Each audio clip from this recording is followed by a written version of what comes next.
D-Mac is our third amigo tonight. What's up, Hey, guys? what's up? Happy Fight Cards Sunday. Happy Mother's Day to all of the women that watch our show Yeah, Yeah, yeah. We had and the we degenerates it who was love it was them. a priority today. Yeah. big So time. so I just did our little tag here. So Jeffrey K should be joining us for commentary, hopefully at some point. And we are live on YouTube at Fight Cards Nate and on the UFC card community. So uh, we got DMAC here to add his color to our presentation. And I know DMAC is a happy man today. It was a good weekend, It all in was all. a good weekend. Yeah, it was really good. I talked to Nate a little earlier, and I was just mentioning that I know I always say to you how we're living in the golden age of the UFC right now, Yeah.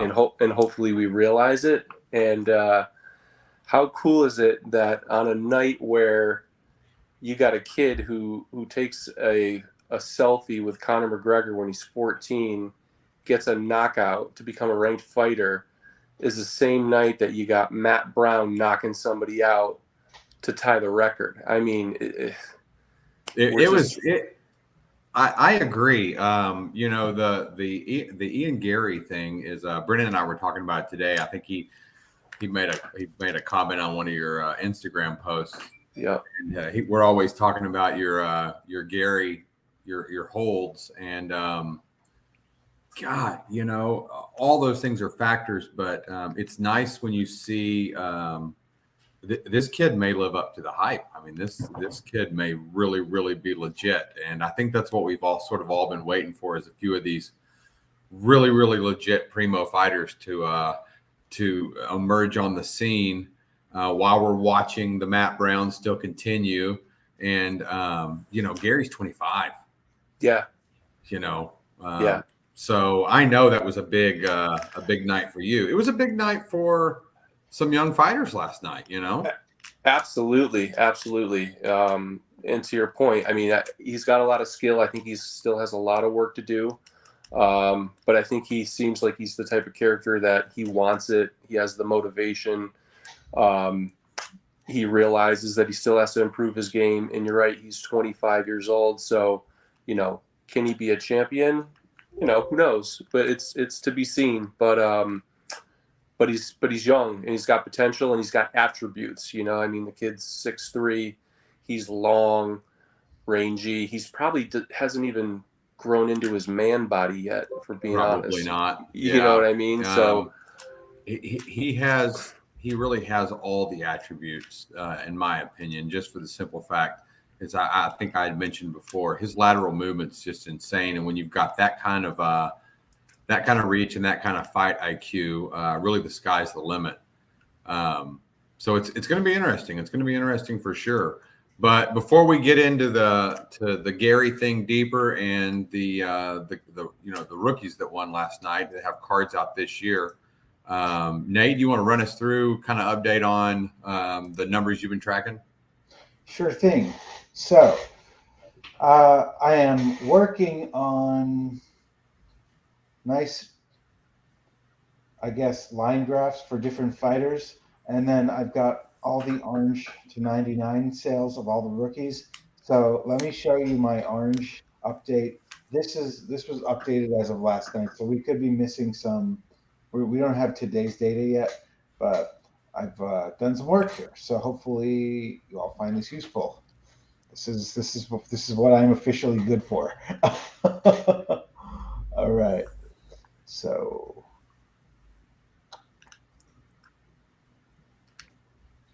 these are the oranges, right? To 99 rookies. These are the oranges.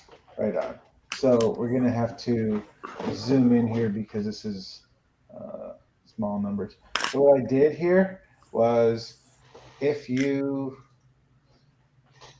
by the way, I recently learned that a lot of men are red and green colorblind, so don't use those. So orange represents red, which represents a number that's gone down, and blue represents green, which represents a number that's gone up from last week. All right.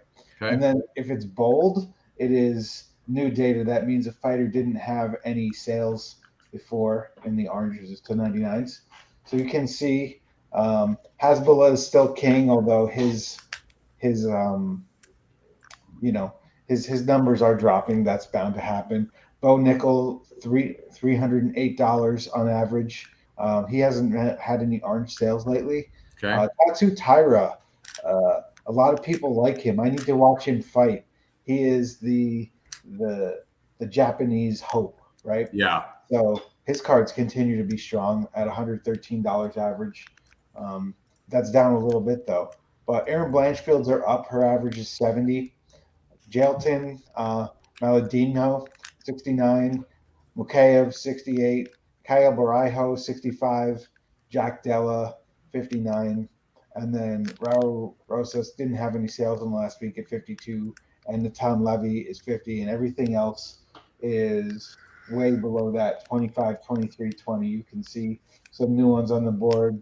Uros Medic is a $10 card. Cody Durden, Tabitha Ricci is a $10 card, etc. And then we've got some drags down here with Martine Boudet being an 89-cent card.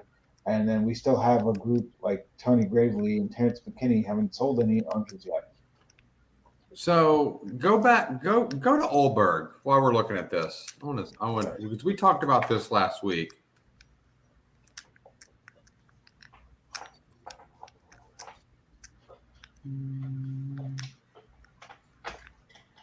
Who am I looking for? Carlos Olberg. Why is he not on my list? He's on the list because we talked about it. There he is. Yeah, he hasn't had any orange sales yet. Okay. We were. This is going to be interesting since D-Mac's with us. But man, there's a lot of this. This, in my opinion, of the three, may be the last year's got some good ones. But D-Mac, I don't know if you were on. I don't know if you were on as a viewer when Nate and I were talking about 3 or 4 weeks ago, but I think we counted 34 or 35 of the rookies from last year's sets either lost their first 2 fights after their cards dropped. Their official rookie card came out from Panini. And I was calling out last week, Olberg. I liked Olberg, and I felt like he was, in some of these pick your fighter breaks was kind of flying beneath the radar. He definitely wasn't one of the top guys that was going. And then you add Almeida and Battle winning last night, which, by the way, I love the new Battle look. Yeah. It's better. But I'm just curious to see, when you see these to 99 numbers, and Nate picked these just because it's kind of it's not your first entry into numbered cards, but it is, it is a double-digit card. It's kind of, I think, where some people, if they're hunting a fighter, they might look at a 99 or lower.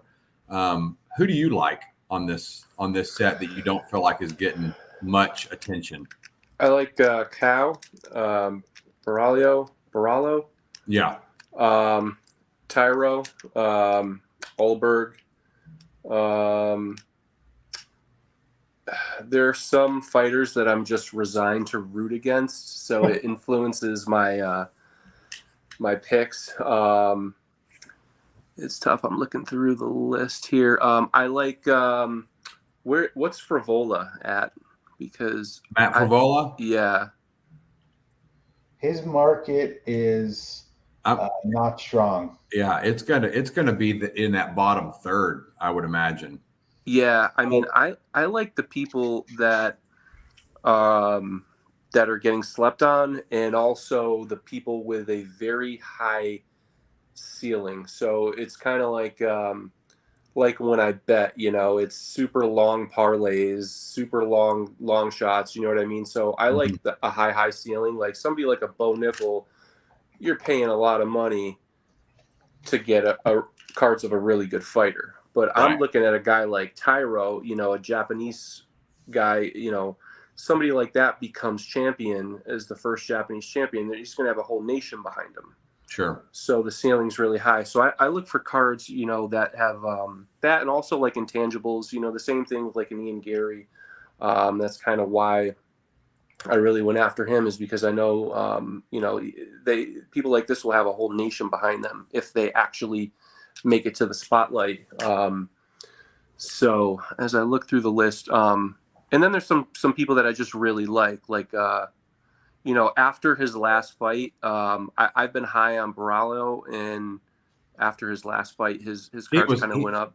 Yeah, and he is as impressive overall. I think his last fight was. I think there were some people that were expecting it to maybe be a little bit more dominant. I think he found himself in a pickle there a few times, but I also like that. I like guys that come in and can get in the scrum and survive it. You know, Yeah.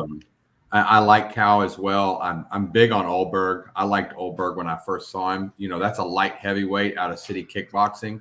Yeah. And you know, that's we don't have a light heavyweight, and you know, out of that gym, and you know, we all know what that gym can produce. So I like Olberg a lot.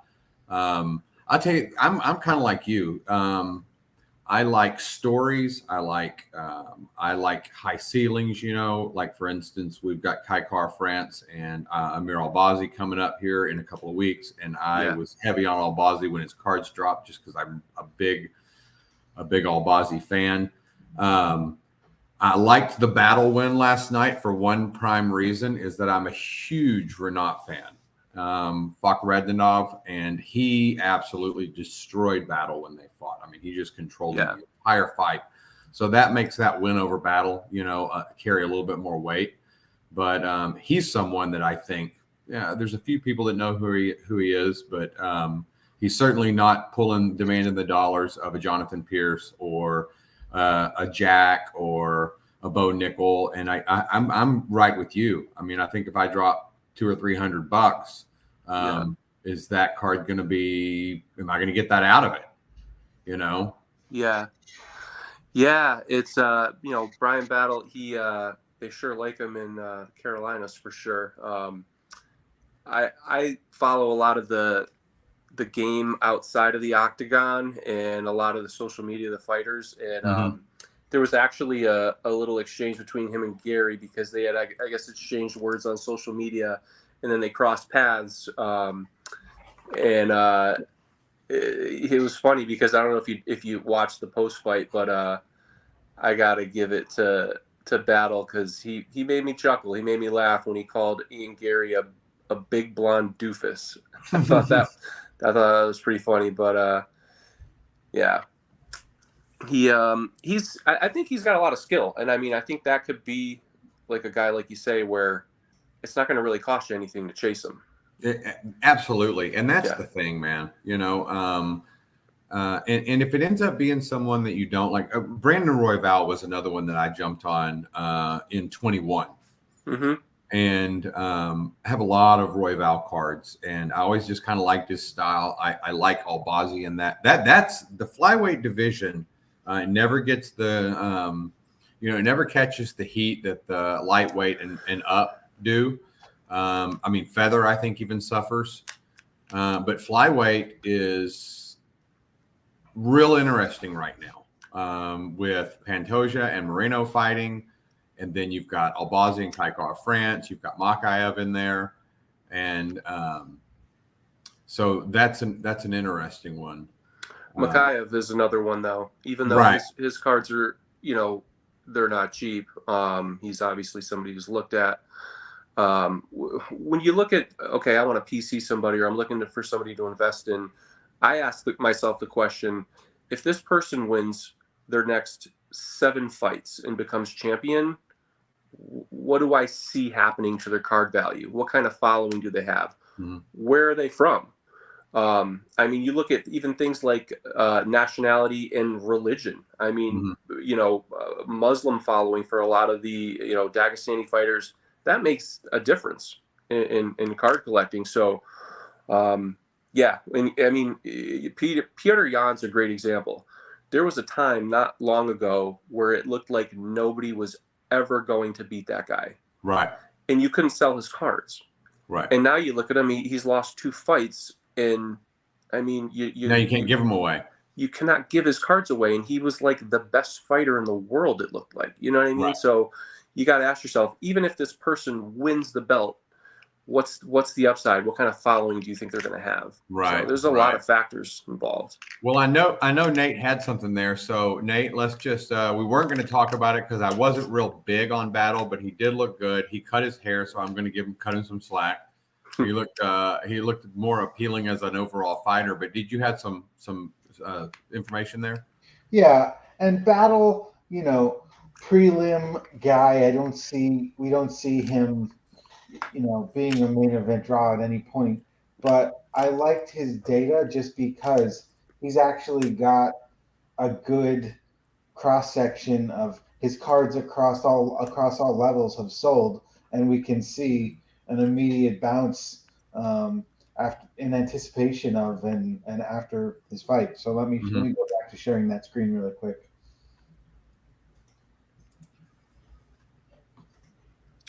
I gotta say though, missing weight, that's kind of tough for me because he did miss weight, right? He missed it by about 3 pounds.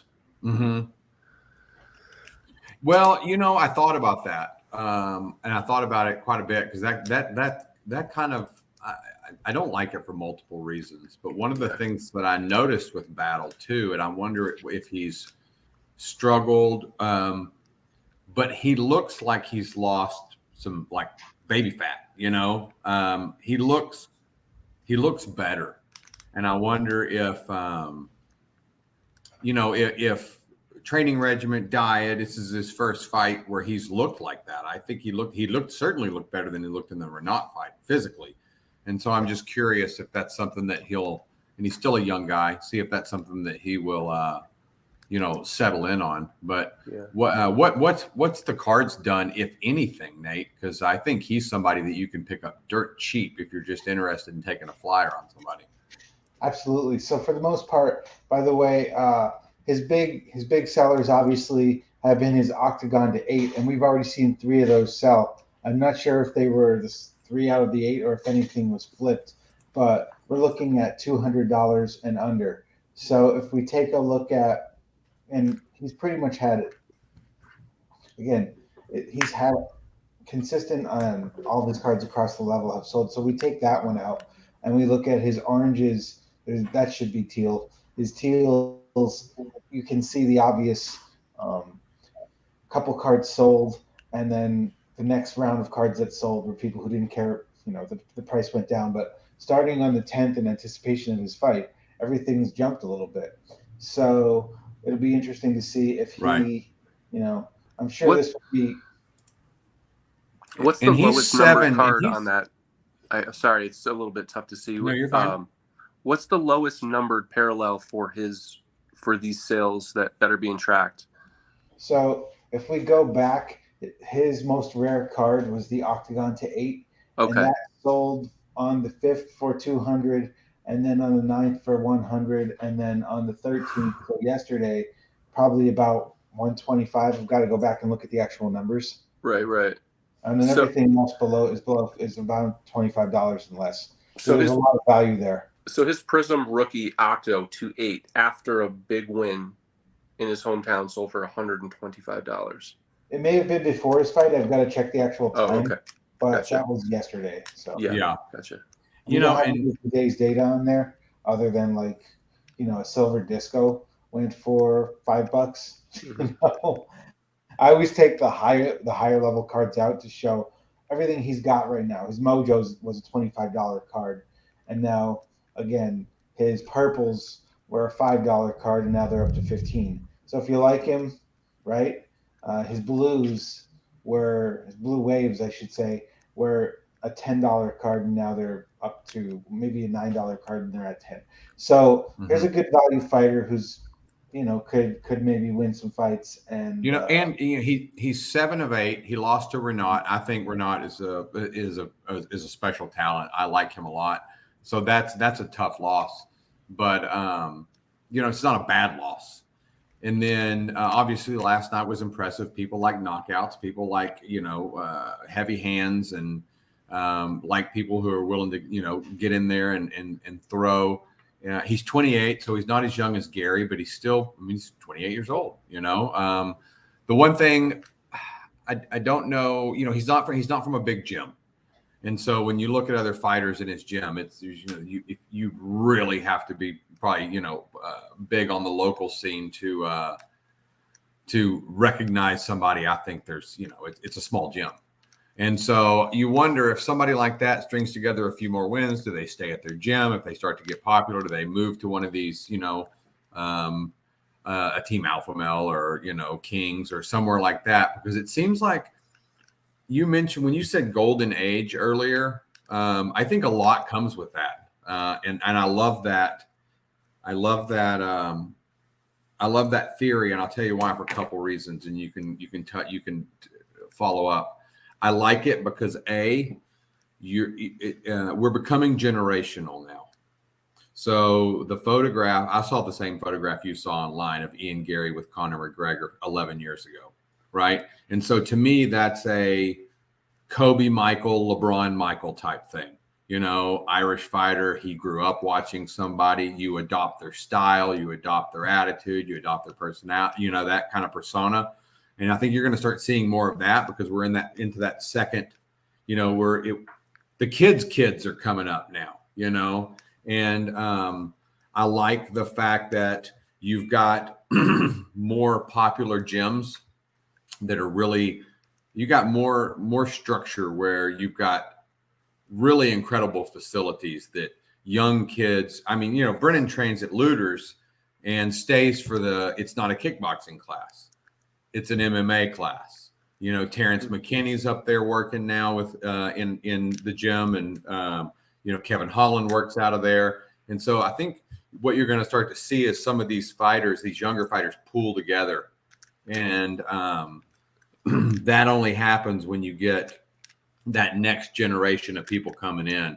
And so I take all those kind of things into consideration when investing. And so to me, Battle, as cheap as he is, you can buy 12 nice cards for what you're going to pay for a Bo Nickel.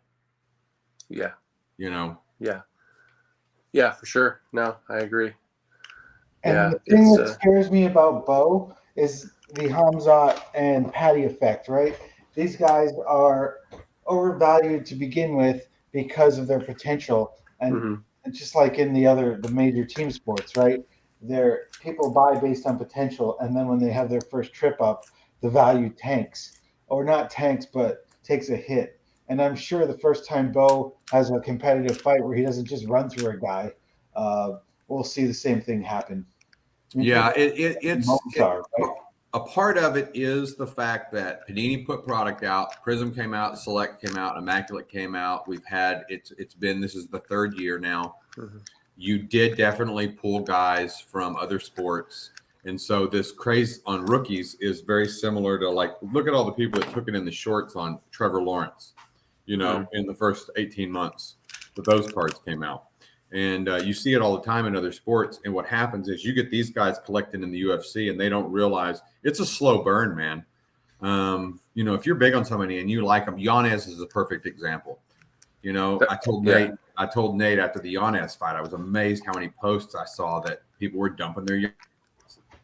And Yanez is a hell of a boxer, man. The kid grew up in a boxing family. The kid can fight. He ran into a veteran fighter and he lost a fight.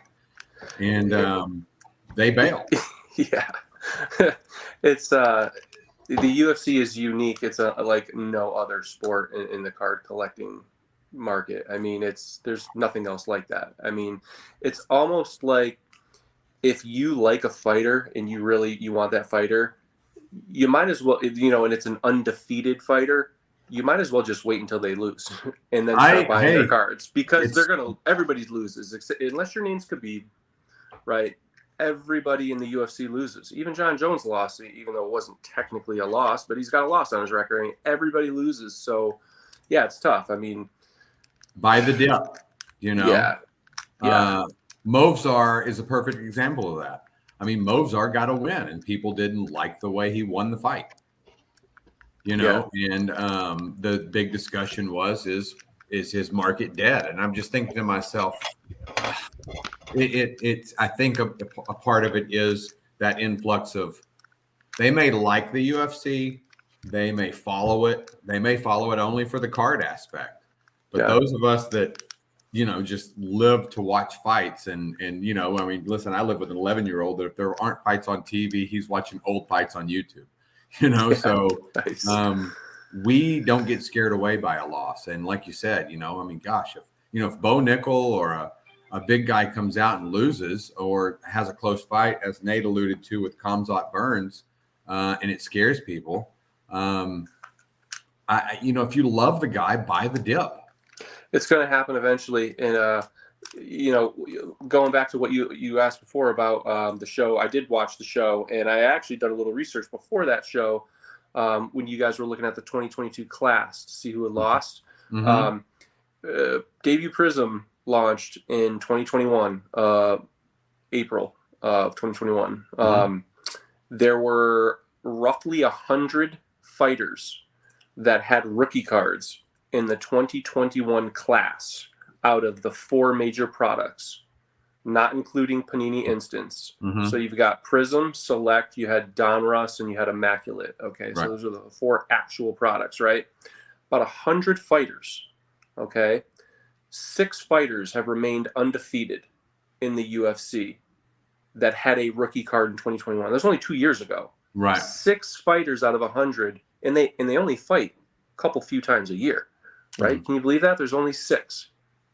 Well, after seeing the numbers for 22 last year, and see that, 34, 35, I believe it was, Nate, when we looked it up, had dropped their first fight after their card. So I 6 seems low. Was that 6%? You know, I mean, that's a 6% hit on going undefeated for 18 months. Yeah, in 2 years. Yeah, and when you only fight, an active fighter fights twice a year, 3 times in 15, 16 months. Yeah. So, and what's crazy about that too is we can't discount. It was several times in the last 12 months the comments have been made. God, I wish they wouldn't match these guys up against each other, because you're killing our, who was Gamrot and Benil or Armin, right? Sarukian, yeah. And people were just like, "Oh my God, what are you doing?" Well, you're going to have to take that into account too, because it's a business, and they know that these are they're not feeding these guys, just gatekeepers in soup cans. They're throwing them in the scrum. And so when that happens, if you like the fighter, to your point, D-Mac, they're going to take some losses. Yeah. And God, go back and look at your Oliveras and your guys that have, look at Burns. I love Gilbert Burns. I absolutely love him. I think I'd love to have a really nice collection of him long-term, regardless of what the value does, but his cards are going to take a hit again. I was looking at Charles Oliveira's cards before he won the belt in anticipation, just because I was a big Michael Chandler PC in 2021. He was one of my main PCs. And so I just, for ha-has, was looking, prior to the Oliveira fight. And his cards didn't move at all. So you've got somebody who, journeyman, made it all the way, been through the ups and downs, finally reaches the pinnacle. And then you go back and you look at the rookie card after they win the belt, and you can still buy the same one. Is still there on eBay. You can still buy it. So it's, yeah, man. Oliveira is an enigma too. He may be a real odd outlier. Nate and I have had that conversation before. Brennan and I like to say, what fighters, if we're going to write the history of the UFC, what fighters are going to be in that? And take a chapter or two to describe them in the book of the UFC. Oliveira is there. Why you would want some of his cards, I don't know. And they're still just out there, great value. Yeah, You know, and so you just to the point to that is, even if you do pick, if you overspend on cards, with the idea that you're it's as an investment, I mean, you could find yourself in a real pickle. You go out and drop thousands of dollars on some of these new guys. Can I ask you guys your opinion, a question on that? Because I thought about this question myself. So if money wasn't an object, say you had $5,000 and you could spend that money on any one fighter from this class, okay, excluding Hasbulla, okay, so any actual fighter, you could spend the money, but you can't sell the cards. Once you obtain them, you have to hold them, let's say for 5 years or for until they become champion. Let's just say for 5 years. You have to hold the cards for 5 years. The money, you can do nothing else with it except for buy these cards. They're your cards. It can be any fighter, but you can't immediately flip the cards. You have to hold on to the cards for 5 years. Who are you buying? Who's the fighter that you're going to buy? And it could be any card. It could be a $5,000 gold, Bo Nickel card, or it could be 100 or 700 Brian Battle Mojos. They don't make that many, but you know what I'm saying. Nate, why don't you take this one first? Well, I automatically go to collectability because I'm not even going to look at this like an investment. So for me, any of the Philly guys, I guess Petrosky or Pfeiffer, because I grew up outside of Philadelphia as a Philly sports fan, and those guys excite me right now, and it's really cool that we've got an influx of the Philly guys. And hell, man, I might even buy a Paul Felder card. I think he's got a card in the set still. So, yeah. So you'd go regional. Yeah, absolutely. You'd go for the PC, but if you were gonna do it as an investment. If I'm gonna go investment, to play it safe, I'll do second-year Shavkat. Let's pretend you have to sell the card in 5 years. The cards in 5 years. Shavkat, second-year Shavkat. I'm gonna jump in. So I've been I'm kind of when I get my mind on something, it's pretty much in concrete. So I love Renat in this set. He's 31. He moved to American Top Team. He's training an American Top Team now. He's got 2 fights in the UFC.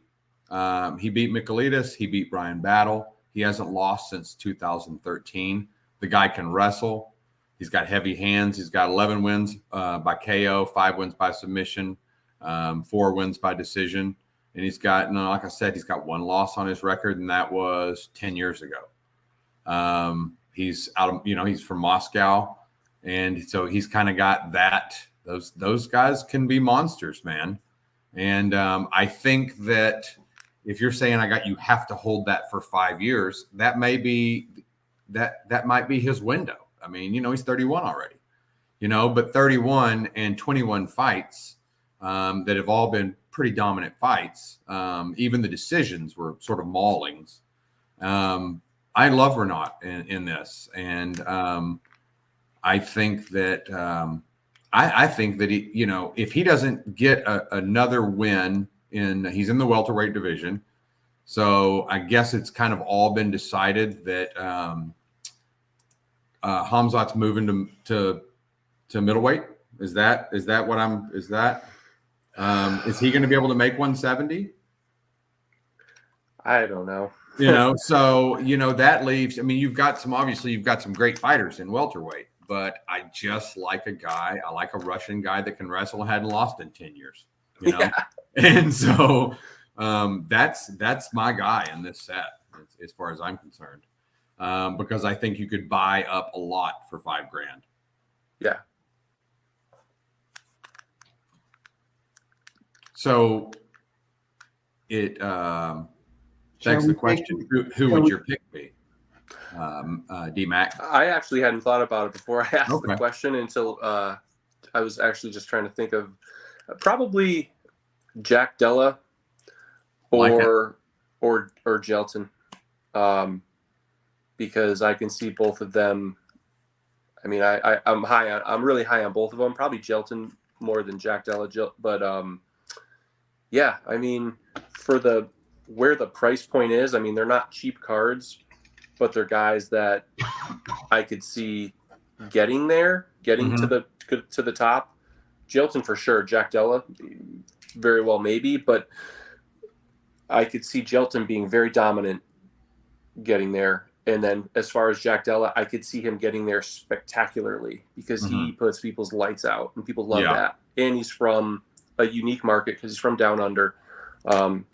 So those two guys, I mean, for sub Bo Nickel prices right now, probably something like that. And the Almeida thing is interesting because it's going to be curious to see where he falls, where he ends up in the rankings on Tuesday. And then when you consider everything that's going on in heavyweight right now, what is going to happen? You know, I mean, we're all assuming that Jones beats Stipe, and then he's saying potentially walking away or retiring after that point. Pavlovich is an absolute murderer.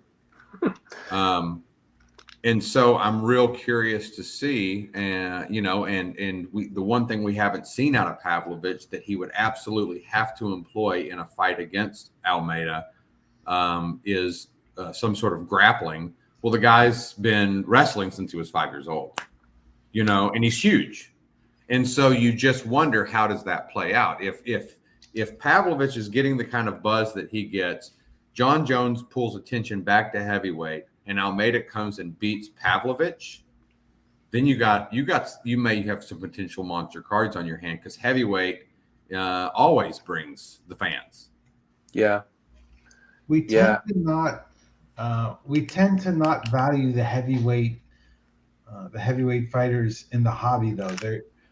First of all, the heavyweight title is somewhat of a hot potato. It's hard to hold on to it for a long time.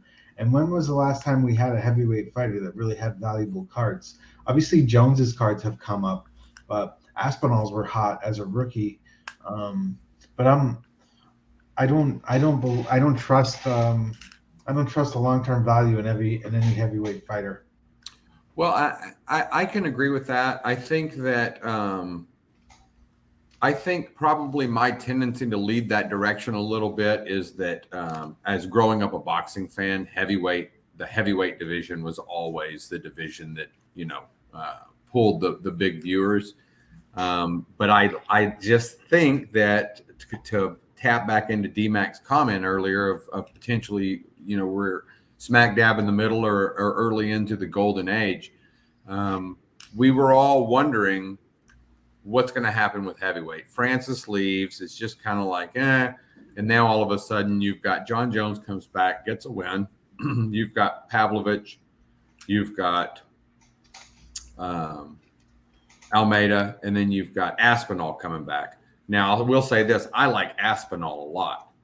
But listen, if you're sitting on heavy Aspinall, or if your plans are to go back and buy some cards after his comeback, if he, it's speculating he gets a win, and even if he does get a win, I don't see him beating Almeida or Pavlovich. Well, where do we think? By the way, this is a good. We've got a couple segues here. I would like to acknowledge some of the viewer comments, but maybe the time has passed for those comments. But I also have my Almeida data, but I can boot that up in a second. But my question is, where do you see him settling in the rankings? One of my favorite. I mean, I love the heavyweights because they hit their ceilings and then they settle in. I think we have, other weight classes where the top 5 guys, for the most part, can, unless you have got a dominant champ, can all beat each other, and you're not exactly sure. Jorginho was 8. Was he 8th already? Rosenstruck was 9. He was 9. Almeida was 12. Oh, he was 12. Yeah. And between the two, you had Tybura and Lewis. So Derek Lewis was not sacrificed to Almeida, which is great because I love Derek Lewis. But so he will be probably probably number 9 on Monday or Tuesday whenever the rankings come out. And I'm looking at what's his next fight, right? Do they put him up against someone who can grapple, or do they put him up against a Tai Tuivasa, right? Who can grapple? How would he do against a Curtis Blades, right? So I don't know. But well, as I'm looking at this, so Spivak just won. He won, I think, in February. He beat Derek Lewis. You've got Alexander Volkov, which you know, he beat Romanov, but who is Romanov? You know, I mean, what we've seen, you know, that I think the experiment's over. You got Tai Tuivasa and you got Curtis Blades. The Blades fight would be interesting to me. Because Almeida's not going to attack Blades the way Pavlovich did. I think that ends up being a wrestling match, and that's a fight I'd love to see. Listen, if those guys just grappled for 25 minutes, I would watch it. So I don't know. It's going to be real interesting, but I would imagine, I haven't seen this data yet, Nate. You've done this since we haven't even talked about it. I'm curious to see. I think his market's going to be real hot this week. I think so too. So let's take a look at. Oh no! Don't tell me that's all we have. Oh no! I have the data. It just might not be charted out yet. Oh, here we go. Is that it? You know what? Let me stop sharing the screen here, and I'll pull up the chart, because I have his data in a chart, but I don't think I have it in an actual line graph. DMAC, what's your overall thought on the top portion of the heavyweights? I like Aspinall card-wise because it's the best value. You know, you're going to spend money for Almeida, like I said before. Even though if I had the money, you know, but if you're looking for like biggest upside, he's from the UK. Yeah, that's true. That's very unique. You got the Patty effect. You know what I mean? Like, a UK fighter. Has there been a UK heavyweight champ? I mean, you've had Michael Bisping at what, middleweight? Mm-hmm. Who else from the UK has been champion? I'm trying to think. So on the Aspinall thing, you know, I listen, and maybe I misspoke, and part of it, I love Aspinall. I love him as a fighter. I think like Gone, the thing that impressed people about Gone when Gone first came out and started gaining some popularity is the athleticism at that size. And I think that's the one thing that Aspinall brings, and fight IQ. I think he's a real smart fighter. I think he's super athletic for that big of a guy. But I see where he may be an A- across the board or a B+ across the board. I see Pavlovich and Almeida as being maybe, even if they were lower average on total skill set, they have something that's dominant, both of them. Almeida with his submission game, and Pavlovich with just that. Well, see, I agree. I didn't like Aspinall price-wise before he lost, because I didn't feel the value was there. And also, Almeida and Pavlovich weren't on the radar back then, so we weren't even thinking about them. So No. we were looking at Aspinall going, can he beat Cyril Gane? Well, yeah, because Cyril Gane can't wrestle. So sure, he could be champion. But now you got John Jones in the mix, you got Almeida, and you got Pavlovich. So it's like, when Aspinall's cards hit, Pavlovich only had tops. You know, and the thing about Pavlovich too, you have to remember, is Pavlovich was out for 18 months. He didn't fight for a year and a half. So you're totally right when, you know, and how quickly times can change, because when the rookie cards for Aspinall hit, he was the future of John Jones wasn't back yet. Mm-hmm. You know, hadn't even been talked about John Jones coming back. And so, there was tremendous value right after the loss. Yeah. And you'll probably see a bump again if he comes back and wins this fight, and he probably will. But I just think that there are those two juggernauts, Almeida and Pavlovich. It's going to be real interesting. It makes the heavyweight real interesting over the next 12 to 18 months.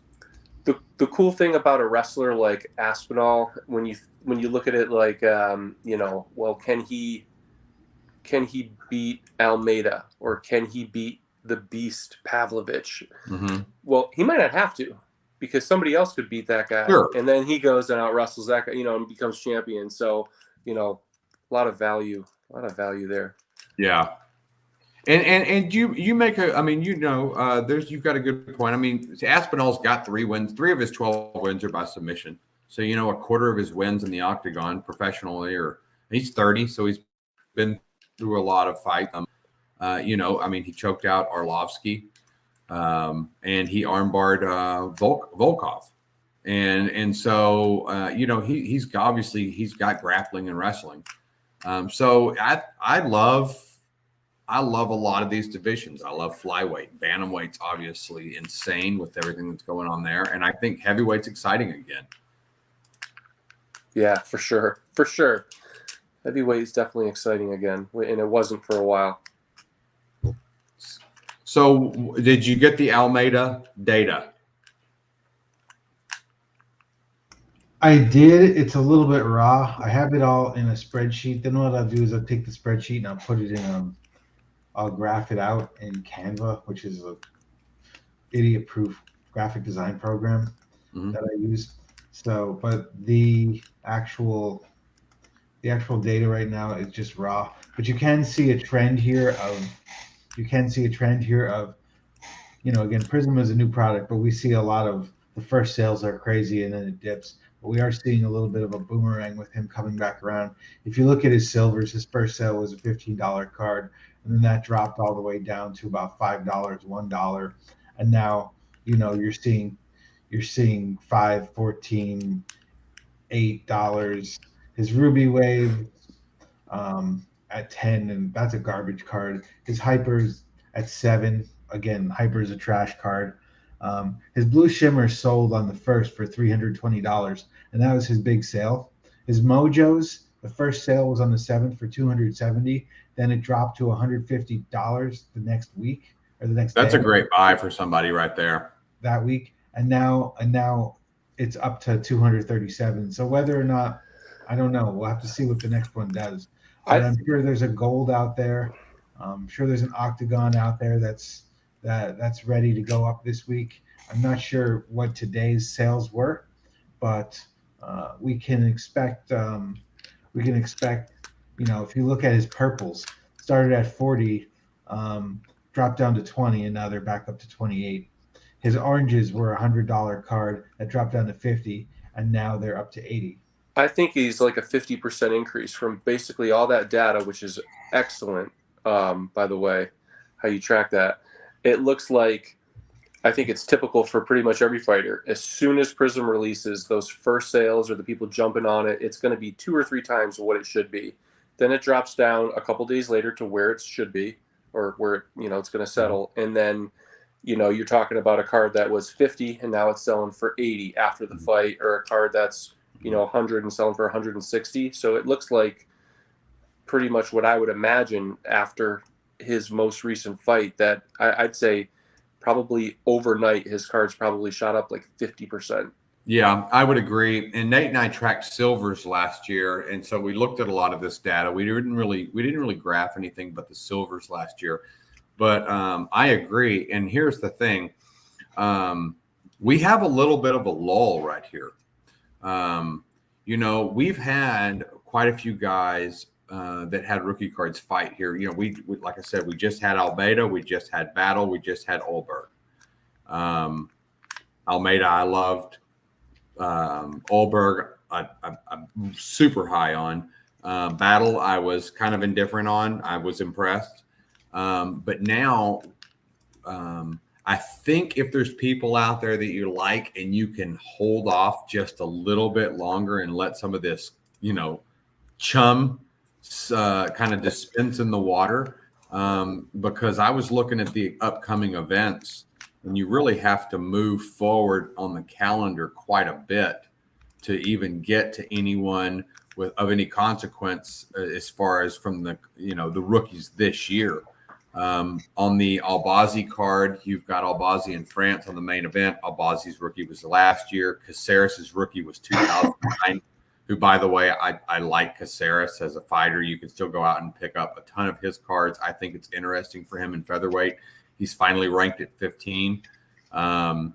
But, there's just not really anyone on this. Kudalatse fights on that. Doesn't have a rookie card this year. Abubakar fights on that card. Other than that, you really have to move forward to, I want to say it's the Nunes fight. You got Mike Mallet fighting on the main card. He's got a rookie card this year. I like Mallet as one of those guys that could potentially string off some wins. He's got a rookie card this year. He's 9-1-1. So it's a shame that Levy didn't fight. You were probably disappointed for that. That fight was canceled. Oh, yeah. Right. Yeah. But this card is on the Nunez Aldana fight. This is on June 10th. Mm-hmm. So you're looking at really almost a month before that I'm seeing that you've got rookies, that are up there on a platform. They're going to get big attention. And that Mallet card on the main event, he's fighting Adam Fugit just before the Oliveira Dariush fight. So that's actually a good platform for him. Is the Nunez fight the main fight? Yep. Oof. Nunez, Aldana, that fight, Oliveira Dariush. That card is going to do hundreds of pay-per-view buys. It's a rough one. When you look through there, this is Chris Dawkins' light heavyweight debut. Oh, and Dawkins is on the card too. That's against Khalil Roundtree. Oh, you do have Imavov fighting on that. I actually love Khalil Roundtree. Love that guy. I like Roundtree. Imavov is on that, fighting Chris Curtis. Oh, so there's some rookie heat on that particular card. There's a little bit, but this is June 10th. You got a while. So from a collecting standpoint, like if you want to go scoop up some cards, to your point, even if it's not guys that are on these cards, we're not going to have a weekend. This weekend, if you wanted to buy, if Battlehead had more heat and his cards were priced, their wins weren't doing you any favors. Oldberg's win and Almeida's win didn't do you any favors as far as going out and buying their cards, because there's going to be a bump. So you need to wait, because now we know it may be 6 months before they fight again. Right. So for the people that like to think of themselves as an investor, well, if you're going to be an investor, be a smart investor. Otherwise, you're not an investor. You're just losing money. So don't go nuts on Alberg or Almeida right now. Nate, you're funny, man. Is Hasbulla on the main card? I wish he was. So, D-Back, let me get your opinion on this. Nate and I have had this conversation off the air and on the air. How do you feel about old Hasby? As far as having a card and it being popular. Well, it's tough because do we know? I mean, it's tough to know if sales are confirmed or not. Okay, but let's just pretend that we could know for sure that, okay, this gold card sold for $25,000. It is what it is. If people like him enough to pay for that, then awesome. You know what I mean? I think it was smart by Panini. I'm not going to buy a Hasbulla card. You know what I mean? I don't see it. He has other cards. You know what I mean? So he has like that. I forgot what it's called. I know the one you're talking about. The series with Khabib, the Eagle card, and yeah. I think which are nice cards, by the way. Yeah. Oh, for sure. Quality-wise, they're nice cards. I mean, I'm not going to go out and buy any cards of Hasbulla. I definitely hope every time I open a box or a pack, I'm hoping I hit one because I'd sell it, because it doesn't have intrinsic, it doesn't have value to me. Right. I like Hasbulla. I think he's funny. I like his shtick, and Right. I think it's cool that he, is close with Khabib and follows the UFC amongst the other, stuff that he does. I mean, he's an influencer. He's a famous person. I think it's a little bit weird that, like the highest priced UFC card ever sold might end up being a Hasbulla card. Right. That's kind of disrespectful. But again, it's a hobby, and the hobby drives the prices. If people didn't want to pay the money for it, then the cards wouldn't cost that much. Right. But people are paying the money. I actually asked the question today on Facebook. Somebody had two beautiful PSA 10 blue shimmer, blues. and I asked the question, and it was an honest question. I'm like, are these actually selling? Like, I know I'm not price bashing. They're worth whatever they're worth. I'm just asking, like, when somebody lists those two and asks, hey, 10K for them, are people buying those? Because if they are, great. I mean, more power to them. It's great it's great to draw attention to the product. Right. Number one, but I don't know. I don't know about it all. I don't know. Well, it's the conversation Nate and I had, and what I had mentioned before is it's pop culture is a weird thing to try to put your finger on, especially in the age of social media. I think I'm totally good with it. I think Hasbulla is funny. Like I said, I live with an 11-year-old who thinks that he could watch, he could put Hasbulla laughing on loop in the background, Right. and it'd be the theme music for his day. So Brennan absolutely loves him, and I think it's funny. I think it's kind of cool that they did it.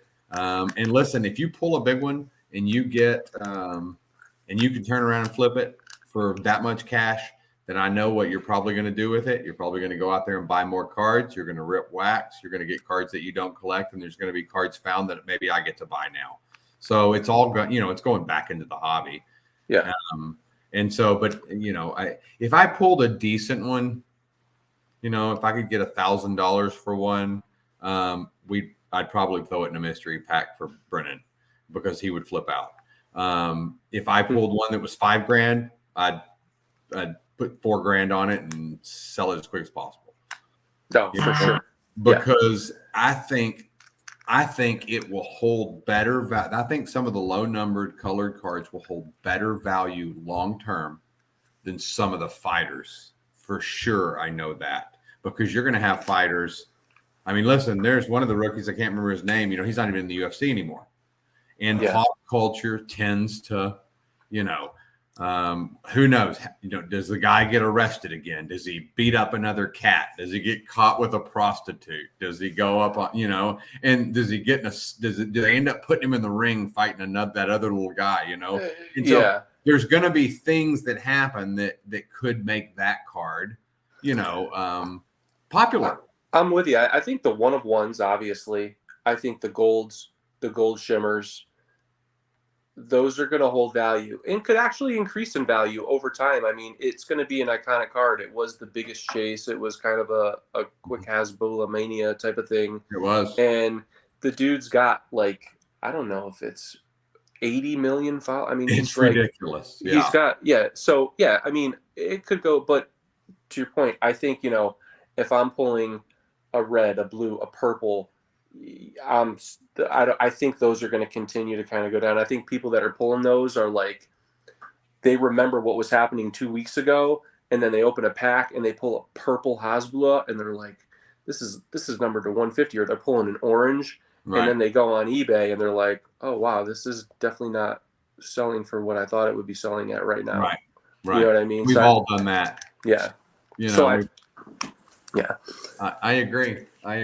But I think it's funny. I think what I'm curious to know too, and I'm on the fence because we would have to see how it plays out. But and I can't think of anybody off the top of my head right now. But is this something that Panini sort of starts to do with the UFC? Is include some of these types of inserts of random people that are? I hope not. I hope not. I hope not too, because I feel like it's something that Hezbollah is special in regards to the UFC and the people he runs with. If you just start trying to find those people to add an insert or a pop culture type person every year, you're not gonna be able to duplicate it, I don't think. One of the things I would see happening is kind of like the kabooms, right? Panini has particular chase cards that they'll start to put in the UFC products. Like, I'm surprised we haven't seen manga in Prizm yet. I'm hoping we see that next year. Yeah, probably will.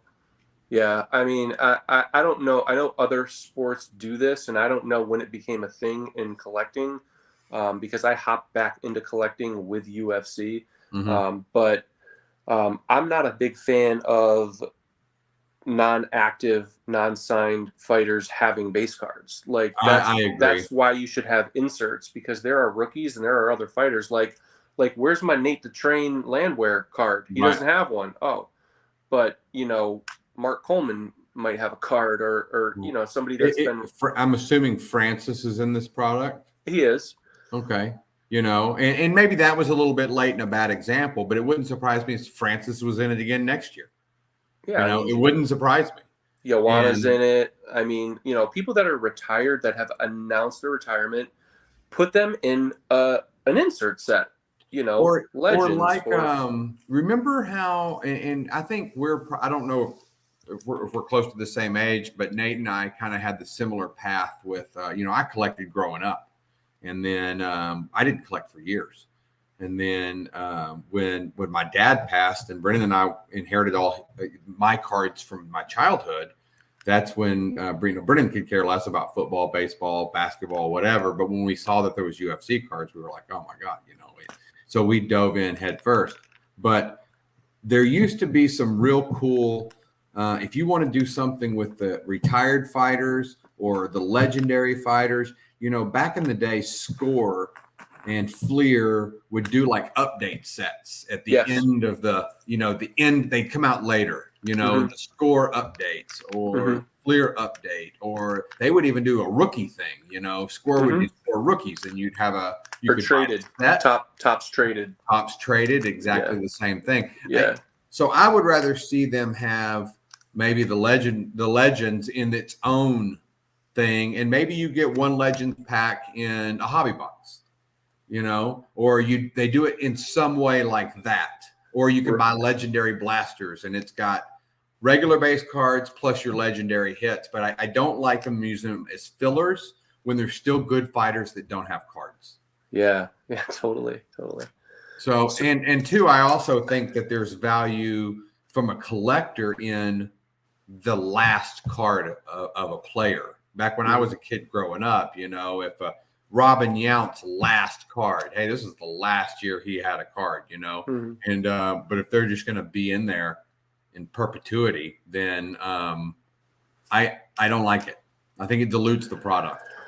Yeah, exactly. So I know Nate's trying to finish that up, so I'll ask you this trivia question, and maybe if there's anybody in the chat, I can't see how many people are even watching or if anybody's in the chat, but it's not an easily Googleable trivia question. So when I mentioned before that in April of 2021, debut Prizm came out, and then there were 3, subsequent products.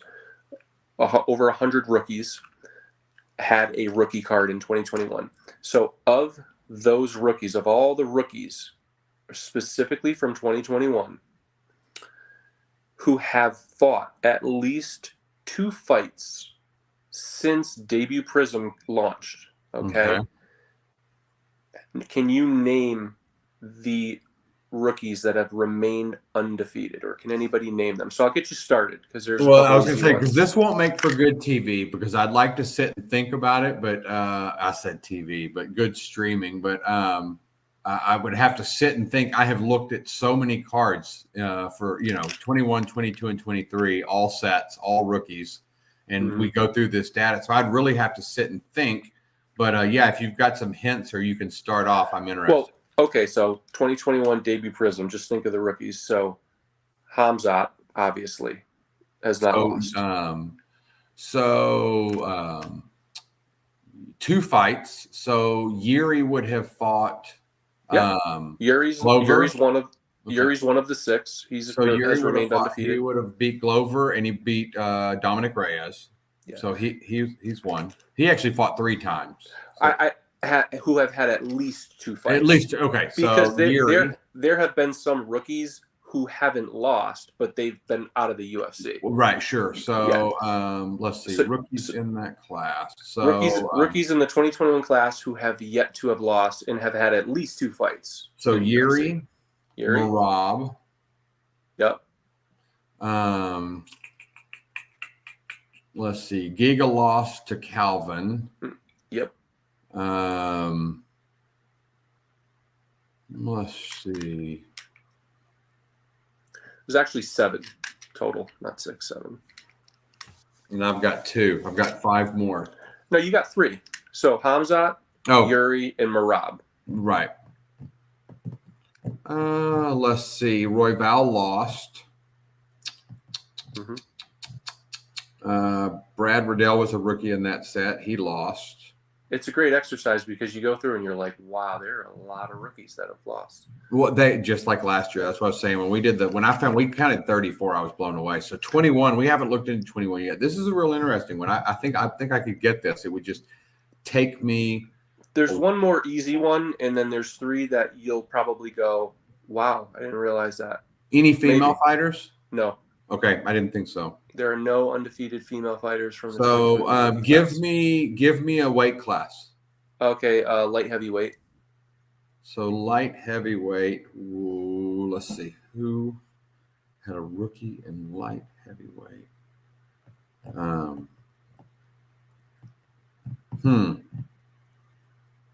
So if they haven't lost, I'm assuming they're ranked. Their rookie class was 2021, and they have not lost since debut Prizm launched. Light heavyweight.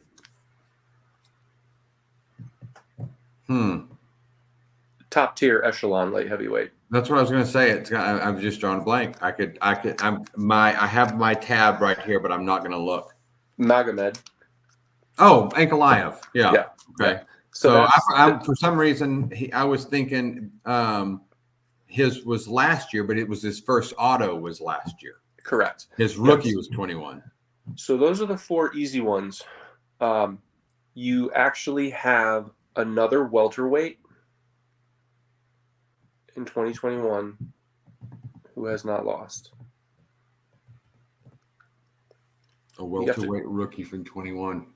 Yep, and you have to go back to it I believe. And it was in the rookie card. That's the thing is the. Any I'm looking. So Ankalaev. Somebody guessed Ankalaev. That's probably Jeffrey. Yeah. So you got that. Sean said Mozart. We're this is back all the way to 21. 2021 rookies who have not still yet. So we're testing our memory. We've looked at a lot of rookie cards. That's why I'm sitting here like an idiot trying to think, and I'm drawing a blank of who had a light. You said light heavyweight. No? Facebook user actually got one of them, which is pretty impressive because nobody gets that one. So somebody just a Facebook user said Michel Pereira, which has not lost. Believe it or not, I would. He's on a 5-fight win streak, and if you want to talk about somebody who is undefeated, who has debut Prizm rookie cards that you could probably get for like $6 for a orange. Well, you can get a scope to 99 for $7 because Brennan just saw one sold. A scope? Oh, you mean like a premium? To 99. The scope from the a premium set. Yeah, $7. So Michel Pereira, that's a great one. And you know what? He has kind of that flashiness. He sure does. That's the thing we like about Sean O'Malley or somebody that's going to come in there and just have a little bit of flavor, And there's 2 more, and I think they're both in the same weight class.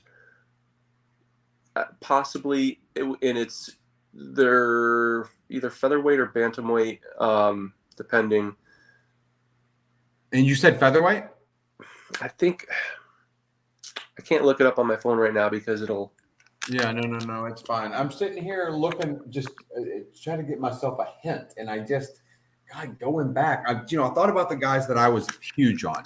So Nate's back, so I'll tell you because you'll think forever, and then you'll be like, you'd have to go through the whole list. Okay, so Nate, I got some of them. Of the 21 rookies that have at least 2 fights and are undefeated. So I got Merab, I got Yuri. Almost all of them. He got Merab, Yuri, Hamzat.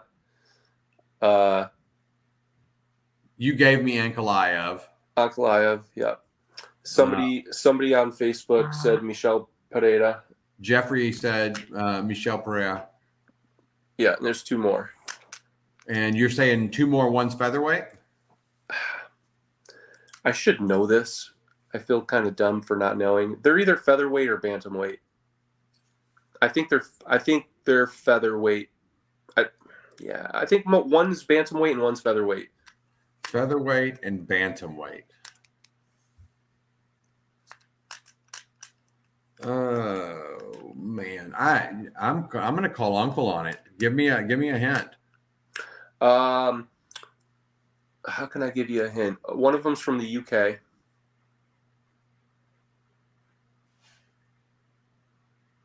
Like straight up from the UK. Might be from Wales or Jack Shore. No, he's 22. No, Jack Shore is and he wait. Well, Jack Shore is from Wales, but he said he might be from Wales. He could be a Scouser. I don't know.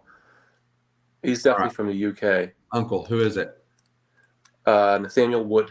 Oh, Wood is undefeated. And the last one, I was surprised because I thought he had lost. But what happened is he lost about a month before, months before Debut Prizm launched.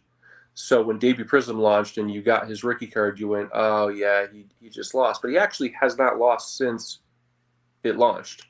And that's Super Sadiq Youssef. Mm-hmm. And that's the 6. That's 7. That have at least 2 fights and haven't had a loss. Yep. So for our diehard listeners at home, there's some investment advice because that's Debut Prizm, which is an iconic set, and you can get rookie cards cheap, probably on the cheap for half of those guys. Yeah, real cheap. And also it is a cautionary tale because of about 100 rookies that year, 6% fall in that. Yeah. So if you're investing for long term and you're willing to play the slow burn and really start, and listen, we haven't even got into it, and this is maybe for another night since we're over an hour, but I'm a gambler. So, one of the things that I like about picking a guy, if it's somebody that I know a little bit about, I kind of like them, it makes the fights more interesting. That's a degenerate gambler saying, hey, listen, that's why, you put $100 on the Super Bowl. It's a whole lot more fun to watch. But if the thing that's cool about it, if a Nathaniel Wood comes around to fight again and I go drop $50 on a gold card of his or $40 on a gold card, and maybe he ends up getting fighting on the main card, the opener for a main card. It's in the UK, it's in the O2 Arena, and he gets an impressive win. Then maybe I have a $75 card. Maybe I have a $100 card. But if he loses, I still have a cool card of somebody. Whereas if I put $50 on the fight and he loses, I'm out $50. I was explaining that to a buddy of mine before because you can almost, depending on what the odds are, if you can anticipate how much a card is going to be worth after the fight if they win, it's almost better to buy a card than to bet money. Listen, I'm sitting on about 50 Albazi cards, and that's the reason is that his last 2 fights, I just went in and scooped up cards, and because and if it's somebody that you like and it was a good fight, and listen, sometimes a guy will fight and lose, and you're still like, damn, that was a good fight, man. And it starts that slow burn of creating somebody that ends up maybe never being um, a huge investment, but it's somebody that everybody collects, like a Cowboy Cerrone or a Clay Guida or a Stephen Thompson, because they've proven themselves to be part of that history of the UFC. So it is a interesting, fun hobby from that standpoint when you look at it from buying cheap cards instead of putting cash down on a bet, or not cheap cards, but a $50 card, Yeah. So at least you got a $25 card instead of $0 on your books, That kid who just fought Movzar. Is anyone else? What did that one say? So Jeffrey? I'm assuming this is Jeffrey. Is anyone else burned out with the Prizm already and just want Select to get here? That's something I was going to mention because the undercard was on the docket, and it's. I was just going to say, don't forget, Select is going to be coming out. Whatever. Mm-hmm. I'm not looking forward to Select. I think they're ugly this year. And you've seen them? I haven't seen them. You look at the other sports. Pull up the football, Nate. Okay. Yep. Oh, you know what? I did see courtside, so that would be what Octagon side is going to look like. Mm-hmm. I don't like them as much as last year was my favorite Select. I don't like these as much, but I do like Select as the product. I'm not an insert person. I don't like that's the reason I despise Donruss. I don't need a crunch time serial card of a fighter. It's not my thing. I'm just not an insert person really. And so to me, Select is kind of a true set, you got the variations, the concourse, the premier. And I don't know that for last year, I think gold, green, black mezzanines are maybe the best card that Panini's put out. I love those cards, and I like the octagon sides. And so I always get pretty stoked for Select. Brennan's got 2 undercard boxes coming, and I promised him we'd do a hobby for the YouTube, but I have not bought into one. And it's circumstance more than anything. We're getting ready to list the house, and I've just been throwing money at this place. So I've just been being good, but I'm not over it, but I could see how you would be, Jeffrey, because it seemed like the fever was for real. It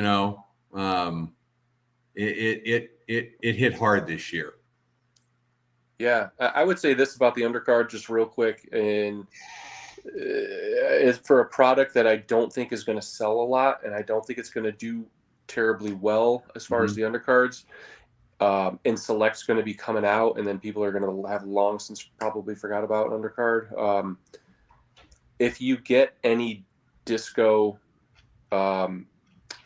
autographs, there's only 1 per box. For a product that's not going to be purchased a lot, I don't think there's going to be a lot. So when you see like a silver Gelton Almeida out of hobby, right, that's going to be the cheapest of the autos. But when it comes to the undercard boxes, there's probably not going to be a lot of those open. So if you get even what seem like this is probably just going to be a cheap or a base auto, I would hold on to those, especially if you hit any golds or whatever, because I don't think a lot of the product is going to even be opened. So the disco autos, I think, are going to be a lot more rare than what you can get out of the hobby. So that would be like the one. Yeah, that's an interesting approach. Nate and I were talking about that early. I like the undercard. I haven't held one yet. I've seen lots of them. We knew what they were going to be coming out. I told Nate, Brendan and I were excited about the undercard. I like the idea. I love the Prizm this year. I like the design. It's like a mini mezzanine style. The Art Deco layout. I think it's the best looking Prizm. I like it. So I like the idea of a disco version with color. And you may be onto something when if undercard never really heats up, especially now that people know the order of the way the boxes lay out. So when they do, a pack out on whatnot, people know which ones to buy, and people are going to end up having lots of packs. And I think that if it dies off and Select hits, and then Donruss hits, and then Immaculate hits, all those dollars are going to go to new product. Not exactly, all, but a lot of it. And so, and if we are sitting here looking at the end of the year and Almeida, is fighting for a title, or Olberg, or some of these other people in that set that you can get a blue to 25 disco, a red, a gold, an auto, even a silver auto disco, like you're saying. Yeah. You might see a rush on those boxes again because those rookies are still going to be in there. I don't know if you're going to see a rush on the boxes. I think you're going to see a lot higher prices paid for those specific cards. For the singles. For the numbered parallels that you mentioned, and for even the disco autos, because I think people are just going to, there's not going to be a lot. And the people that collect, they like the rainbows. So they're going to be like, I need a gold disco, or I need a silver disco. You might not be able to find one. Right. Yeah. Right. That's true. That's true, because they'll still be packaged up. Yeah. You know what I mean? So, well, gentlemen, it is an hour and 20 minutes, and it is midnight where I am, and DMAC, it's 1 o'clock there, correct? Guys, thanks for letting me hang out. And I know that when I come on, I throw everything off the rails, and you probably got through about 10% of what you wanted to get through tonight.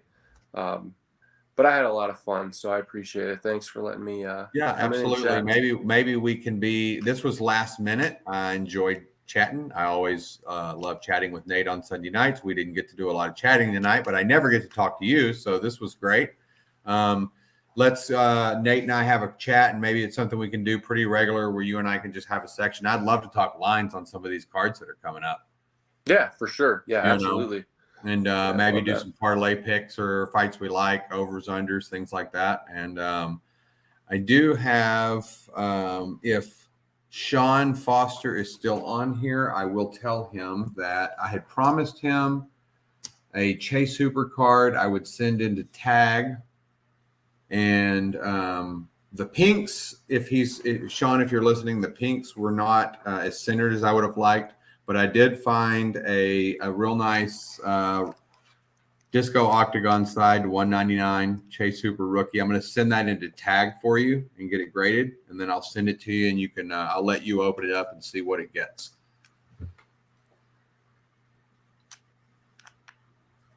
And other than that, I think that's the only official business I wanted to wrap up. Nate, you got anything? I am announcing my retirement as a Whatnot streamer. So if anybody needs anything, you know how to get a hold of me. I have cards you can purchase or trade, and sometimes for free. So we'll dive back into the data some other time. It will always be there. But Sean Foster says it's not necessary, but that's what we do. Well, listen, we've already shenaned once, so we might as well shenan again. We must shenan again forever. All right, guys, this was good. I'll see you on screen next week. Yes. And, we'll talk throughout the week. And everybody, go get one last thing we didn't get to talk about. Select blasters are out. I think they've redeemed themselves. Prizm blasters. Yes, Prizm blasters are out. So I'd be interested in seeing our experiences with the Prizm blasters over the next week. The early thing is they seem better than last year. Yep. Maybe even better than 21, but they could also be heavily top loaded like select blasters were. So if you're going to buy some, buy them now, or you may get bent over. So they have a cracked ice parallel that's unique, which I thought was pretty cool. All right, guys. All right. Thanks again, guys. Thanks for tuning in if you followed us this long. All right.